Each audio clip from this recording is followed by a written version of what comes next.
하나님 말씀 출애굽기 32장 32절. 그러나 이제 그들의 죄를 사하시옵소서. 그렇지 아니하시오면 원하건대 주께서 기록하신 책에서 내 이름을 지워 버려 주옵소서. 아멘. 오늘 말씀의 제목은 주께서 기록하신 책, 주께서 기록하신 책입니다. 모세는 하나님께 탄원합니다. 모세는 기도로 하나님께 탄원하는데 자기 자신을 위하여 기도하는 것이 아니라 그의 백성들을 위하여 기도하는 것입니다. 그만큼 모세는 자기 자신에 대하여 구하지 않을 정도로 늘 하나님께 자기 자신을 드려 늘 세웠던 사람인 것임을 알 수 있는 것입니다. 모세는 이렇게 기도합니다. 하나님이여, 이스라엘 백성들이 큰 죄를 지었습니다. 하나님께서는 이스라엘 백성들을 모두 멸하신다고 저에게 말씀하셨는데 그들을 살려주시옵소서. 그들을 결국 죽이실 수밖에 없다면 그렇다면 주님께서 기록하신 책이 있는데 그 책에서 제 이름도 빼주시옵소서라고 그렇게 간절한 기도를 하는 것입니다. 여기에서 주께서 기록하신 책, 이게 매우 신기한 것이지요. 주께서 기록하신 책, 이것은 생명책을 말하는 것입니다. 예, 맞습니다. 생명책이라는 것은 바로 구원받은 이들의 이름이 적혀있는 책들입니다. 모세는 하나님께는 그 생명책이 있다는 것을 알았습니다. 그것이 우리가 생각하는 무슨 기록지에 이름을 적는 그런 개념은 아닐 것이에요. 하나님과 모세만 아는 매우 신비롭고 특별한, 하나님이 그의 백성을 기억하시는 그런 과정이고 그런 시스템일 것 같은데, 이것은 우리가 도저히 알 수 없는 것입니다. 그런데 모세는 알았다는 것이에요. 참으로 모세가 귀한 하나님의 사람이라는 것은 하나님께서 모세에게는 감추는 게 없으셨던 것 같아요. 모든 것을 알려주셨던 것 같아요. 그래서 참 하나님께서 귀히 사용하셨던 놀라운 영도자라고 할 수 있겠습니다. 그래서 오늘날에도 유대인들은 그렇게 모세를 추앙하는 것 같습니다. 근데 그럴 만한 분인 것 같아요. 물론 마른 막대기와 같은 인간을 주님께서 그렇게 존귀하게 하셨기에 모든 영광을 주님이 받으셔야 할 것입니다. 여튼 모세는 하나님께는 그 생명책이 있다는 것을 알았습니다. 그리고 그 생명책에 자신의 이름이 기록되었다는 것도 알고 있었을 것입니다. 그만큼 하나님과 깊은 관계가 있었기에 일반인이 알 수 없는 신령한 세계를 보고 알았던 것입니다. 그러나 여러분, 미혹되지 마십시오. 오늘날 어느 목사님이, 어느 성도님이 하나님의 생명책을 나는 입신에 들어가서 그것을 보았습니다. 누구의 이름이 있고 누구의 이름이 없었습니다. 이러한 사람들이 혹시 여러분 주위에 있다면 빨리 도망치십시오. 사기꾼입니다. 예, 하나님으로부터 온 사람이 아닙니다. 사기꾼입니다. 물론 그분은 그 근거를 오늘 이 성경 구절에 둘 것입니다. 모세도 보았는데 왜 나는 보지 못합니까? 모세가 본 이유는 그 시대에는 성령님이 안 계셨기 때문입니다. 성령님이 오늘날 같이 그렇게 역사하지 않으셨기 때문입니다. 그래서 모세가 그렇게 특별한 하나님의 은총을 입은 것이고, 이 구약에서도 그러한 은총을 입은 사람은 유일하게 모세밖에 없는 것입니다.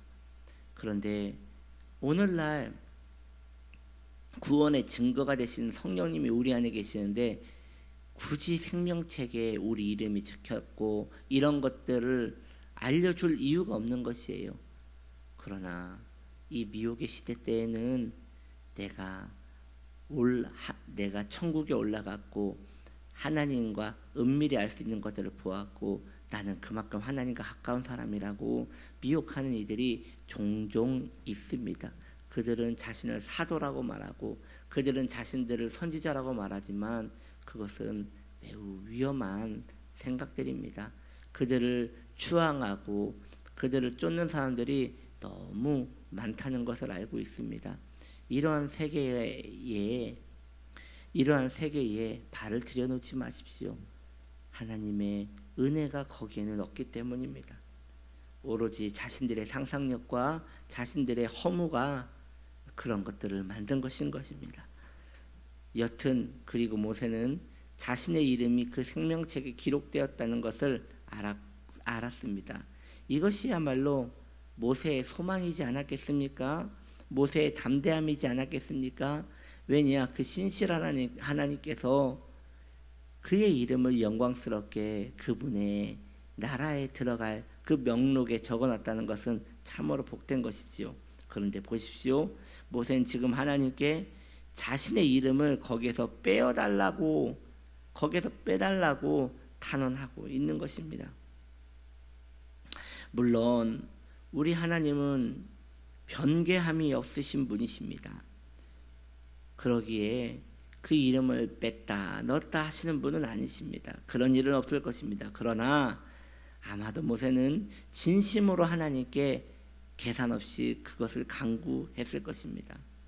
오늘날 식으로 바꾸어 설명하면 모세는 이렇게 기도한 것과 같은 것이에요. 주님, 내 가족을, 내 민족을 구원해 주지 않으시려거든, 나에게 맡겨준 저 영혼을 구원해 주지 않으시려거든 저도 그 사랑과 함께 지옥에 가기를 소망합니다 라는 매우 무서운 기도를 한 것입니다. 매우 두려운 고백인 것입니다. 얼마나 모세가 영혼에 대한 그 마음, 하나님의 사명에 대한 마음이 특심이었는가, 그것을 알 수 있는 구절인 것입니다. 이러한 마음은 정말 누구나 가질 수 있는 마음이 아닌 것 같아요. 모세도 이렇게 간구했지만 이후에 신약에서 바울도 그렇게 간구하거든요. 자신의 이름이 하나님의 책에서 제거될지라도, 자신이 같이 음부에 갈지라도 나는 저 영혼이 구원받기를 원한다. 이것은 그의 마음에 오만함과 교만이 있어서가 아니라 하나님의 사랑이 그 마음에 가득했기 때문입니다. 우린 이를 보면서 모세의 위대함, 바울의 위대함을 보는 것이 아니라 하나님의 사랑이 어떤 것인가를 이해할 수 있는 것이에요. 우리 하나님은 정말 사랑이십니다. 그 사랑은 예수님으로 인하여 표현되었습니다. 예수님은 내가 죽고 너는 살기를 원한다라는 마음으로 당신께서 십자가에 달리시고 그분의 의를 죄인들에게 전가하면서 당신은 죽으시고 죄인은 살리신 놀라운 우리의 친구이시며 놀라운 우리의 은인이신 것입니다. 그런데 우리가 예수를 믿었습니다. 그러면 그 사랑과 함께 연결된 자로서 그 사랑의 느낌을 우리가 알 수 있는 것이에요. 그 사랑의 느낌, 그 사랑의 방향은 바로 모세와 바울이 가졌던 마음 같은 것이에요. 내가 죽어서라도 너를 살릴 수만 있다면, 내가 희생돼서라도 너가 살 수만 있다면, 이렇게 간구하는 또 다른 표현인 것입니다. 내 이름을 생명책에서 제거해 주십시오. 물론 우리는 그렇게 간구를 못해요. 두려워서요. 그리고 그것이 무엇인지를 모르니까요. 그런데 그 마음은 알 수 있는 것 같은 거예요. 내가 희생돼서라도 그를 살릴 수만 있다면. 여러분이요, 누군가를 살린다는 것, 내 희생이 없이 누군가를 살린다는 것, 이것은요 그냥 말뿐인 사랑일 수 있는 것이에요. 지금 모세와 같이 그런 절박감이 없다는 것은 타자라는 생각에 그렇게 우리는 그들에 대하여 마음이 한가로운 걸 수 있는 것이에요. 모세는 이스라엘 백성들을 타자같이 느끼지 않았어요. 그렇기 때문에 그들을 멸하시려거든 나도 멸해달라고 하면서 그들과 자신을 묶어버렸어요. 오늘날 영혼에 대하여 자신을 묶을 수 있는 사람이 있다면 참으로 귀한 것이라 할 수 있겠습니다. 사랑하는 성도님들이요, 우리도 모세와 같이 자신의 생명을 믿지 않는 자와 묶을 수 있는 자가 되기를 원합니다. 그래서 그러한 방법을 사용하여 더 절박할 수만 있다면 그 얼마나 기도에 강력한 의지가 되겠습니까? 어떠한 어머니도 자녀를 살릴 수 있다면 자신의 생명을 아끼지 않고 지원할 것입니다. 왜냐하면 내가 사는 것보다 자녀가 사는 것이 더 좋고, 자녀가 살 수만 있다면 자신은 죽어도 사는 것이라는 생각이 부모의 마음에는 있기 때문인 것이지요. 그렇다면 그 마음이 어디로부터 온 것이겠습니까? 물론 지금은 악한 부모도 많아서 부모가 자녀를 때려 죽이는 일도 있으니 죄가 얼마나 인간의 본성을 오염시키는지 알 수도 있는데, 하나님으로부터 온 마음은 그런 마음이 아닌 것입니다. 원래 하나님의 그 본래적 마음은 내가 죽고 너는 살기를 원한다라는 진정한 아가페 사랑인 것이에요. 그 사랑이 성도의 마음에 임하였다면 그것은 부모가 자녀를 사랑하는 마음보다 더 깊은 마음일 것입니다. 그래서 성도는 그런 의미에서 때로 좌절하고 식음을 전폐합니다. 근심합니다. 그것은 믿음이 없어서가 아닙니다. 그것은 천국의 기쁨을 몰라서가 아닙니다. 하나님의 사랑이 근심시키는 것입니다. 하나님의 사랑이 그를 몰락시키는 것입니다. 하나님의 사랑이 그를 처절하게 만드는 것입니다. 모세가 바울이 그렇게 기도함으로 우리 하나님이 얼마나 기뻐하셨을까? 우리는 어찌 보면 하나님은 이스라엘 백성들을 죽이려고 하고, 모세는 하나님의 바짓가랑이를 붙들고 그러시면 안 된다고 막 탄원하는 것 같은 그런 그림이 보여집니다. 그러나 그렇지 않아요. 하나님께서 그러한 마음을 모세에게 주신 거예요. 그리고 하나님의 마음을 모세가 알았던 것이에요. 그래서 그렇게 간구할 수 있었던 것입니다.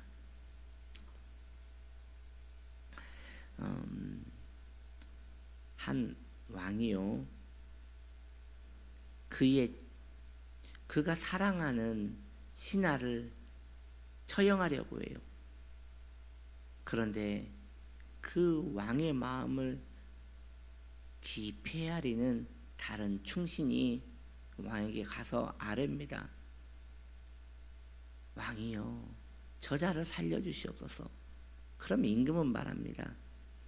너는 지금 왕의 어명에 반대하는 것이냐? 그럼에도 불구하고 그 충신은 왕의 그 어심을 알기 때문에, 왕이요, 저자를 죽이지는 말아 주시옵소서 라고 하여 왕이 그 자를 살려줄 수 있는 그러한 방법을 그 신하가 열어주는 것입니다. 왕의 마음을 알았기 때문에 그렇게 하는 것이지요. 마찬가지입니다. 우리 하나님께서 사랑이신데 누구를 멸하고 싶겠습니까? 우리 하나님께서 멸하신다면 그 죄 때문에 멸하실 수밖에 없는 것입니다. 하나님께서는 우리의 약함도 아시고 우리의 부족함도 아시는 분이십니다. 그럴 때 그의 백성이 하나님께 간구하는 것입니다. 하나님, 저 영혼을 구원하시옵소서. 하나님, 저 영혼을 구원하시옵소서. 저 영혼의 죄악을 사하시옵소서. 저 사람을 멸하시려거든 저도 멸하셔야 할 것 아닙니까? 저도 여전히 죄인인데 하나님의 특별한 은혜를 입어 이렇게 있습니다. 그렇다면 저 사람은 뭐가 다르기에 멸하시고 저는 뭐가 다르기에 살리신단 말입니까? 하면서 엉엉 울면서 하나님께 매달린다면 이처럼 아름다운 그림은 없을 것 같습니다. 우리가 본받고 따라가야 할 이 모세의 심정, 이것이 우리가 바라보고 나아가야 할 거룩한 성도의 마음인 것입니다. 우리도 그 무엇보다 하나님의 마음을 헤아려 영혼 살리는 데에 마음을 다하는 우리 되기를 바랍니다. 기도합시다.